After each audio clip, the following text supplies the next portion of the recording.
আজকে বাসায় কচু শাক রান্না হচ্ছে। তো চলেন, আসসালামু আলাইকুম, সবাই কেমন আছেন।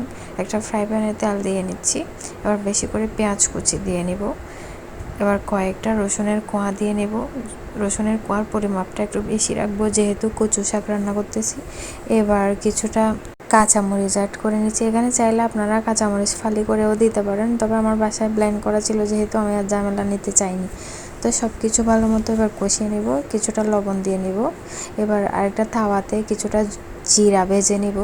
এটা টেস্ট বাড়ানোর জন্য ভেজে না দিলেও চলে, বাট ভেজে দিলে টেস্টটা একটু বেটার হয়। তো এবার এগুলো দিয়ে ভালো মতো কষিয়ে নিব। এবার কচু শাকগুলো ঢেলে দিব। এই যে এখানে খুন্তির সাউন্ডটা আসলে একটু বেশি হচ্ছে, তো যার কারণে আমি স্প্যাচুলাটা নিয়েছিলাম। স্প্যাচুলা নেওয়ার কারণে মাঝখানে একটা দুর্ঘটনা হয়ে যায়। যাই হোক, দেখতে থাকেন আপনার। এই যে মাঝখানে জিরা গুঁড়োটা দিচ্ছি, ওটা যাতে এক পাশে লেগে না থাকে বা এক পাশে বেশি কম হয়ে না থাকে। তো সব একসাথে ভালো করে মিক্স করে নিচ্ছি। এবার আরও কিছুটা দিয়ে নিলাম। কষানোর টাইমে দিচ্ছি জাস্ট স্মেলটা ভালো আসার জন্য। এই পর্যায়ে আরও কিছুটা দিয়ে নিয়ে এবার লেবু দিয়ে নিচ্ছি, যাতে করে গলাটা না ধরে।